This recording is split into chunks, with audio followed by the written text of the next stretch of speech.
నిన్ననే అనుకుంటా, నిన్న కాదు మొన్న అసెంబ్లీలో ఒక ఆయన అంటుండే, నేను గుంటూరులో చదువుకున్నా, నేను పూనాలో చదువుకున్నా, నేను అమెరికాలో చదువుకున్నా, నాకు గొప్ప గొప్ప చదువు వచ్చు అని.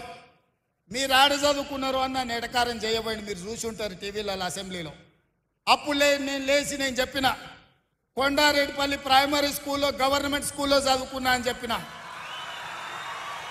తాండ్రా హై స్కూల్లో చదువుకున్నా అని చెప్పిన, వనపర్తి జిల్లా పరిషత్ హై స్కూల్లో గవర్నమెంట్ జూనియర్ కాలేజీలో చదువుకున్నా అని చెప్పిన, ప్రభుత్వ పాఠశాలలో ప్రభుత్వ టీచర్లు చెప్పిన చదువు, ఆ చదువుతోనే ఇవాళ జిల్లా పరిషత్ మెంబర్గా, ఎమ్మెల్సీగా, ఎమ్మెల్యేగా, ఎంపీగా తెలంగాణ రాష్ట్రానికి ముఖ్యమంత్రి అయినా ప్రభుత్వ టీచర్లు చదువు చెప్తే నేర్చుకున్న నేను ఎవరికి తల వంచకుండా ఆత్మగౌరవంతో నిటారుగా నిలబడి ఇవాళ తెలంగాణ రాష్ట్రానికి ముఖ్యమంత్రి అయి, ఏ టీచర్లు, ఏ ప్రభుత్వ పాఠశాలలో పనిచేసే టీచర్లు మాకు చదువు చెప్తే మేము ఇంత ఎత్తు ఎదిగినామో, ఇవాళ ఆ టీచర్లను కలవడానికి ఆత్మీయ సమ్మేళనం ఏర్పాటు చేసిన అని చెప్పి ఆ సన్నాసికి చెప్పదలుచుకున్నా. మీ మీద నమ్మకం లేకపోయి ఉండొచ్చు, తెలంగాణ పట్ల విశ్వాసం లేకపోయి ఉండొచ్చు, అందుకే గుంటూరులో పోయి ఆ సన్నాసులు చదువుకొని ఉండొచ్చు, ఆ తర్వాత పూనా అమెరికా పోయి ఉండొచ్చు. కానీ నాకు సంపూర్ణమైన విశ్వాసం ఉన్నది, నమ్మకం ఉన్నది. తెలంగాణ రాష్ట్రంలో ఉపాధ్యాయులు 90% పైగా నిబద్ధతతోని పేద విద్యార్థులకు చదువులు చెప్పాలి, వాళ్ళ ఉజ్వల భవిష్యత్తు ఉండాలి అని, వాళ్ళు 10/10 సాధించినప్పుడు సంతోషంతో వాళ్ళ కళ్ళల్లో ఆనందం చూడాలి అని ఇక్కడున్న వేలాది మంది టీచర్ల బాధ్యత తీసుకుంటున్నారని నాకు తెలుసు. అందుకే ఈరోజు మనమందరం ఒక ప్రతిజ్ఞ తీసుకోవాలి.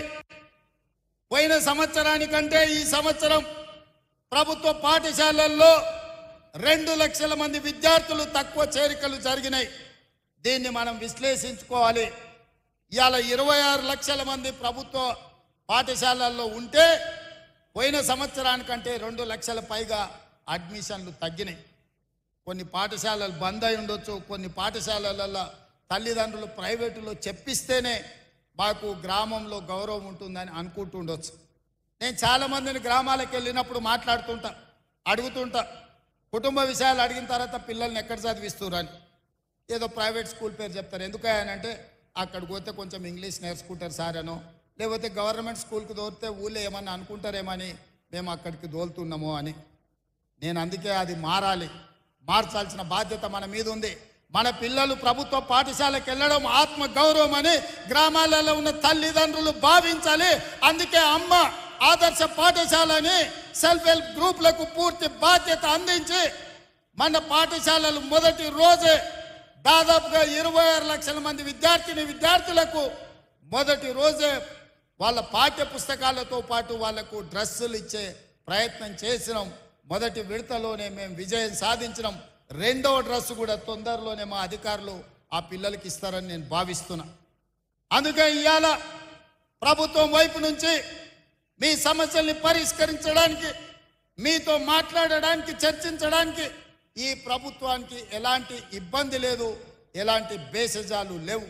అదేవిధంగా మీ సమస్యని పరిష్కరించడానికి పాఠశాలలో ఉన్న మీ పారిశుద్ధ్య కార్మికుల సమస్యను పరిష్కరించడానికి అమ్మ ఆదర్శ పాఠశాల పేరు మీద సెల్ఫ్ హెల్ప్ గ్రూపులకే 1000 రూపాయలు, దాదాపుగా సంవత్సరానికి 79 కోట్ల రూపాయలు ఖర్చు అయినా మీకు పారిశుద్ధ్య కార్మికుల సమస్య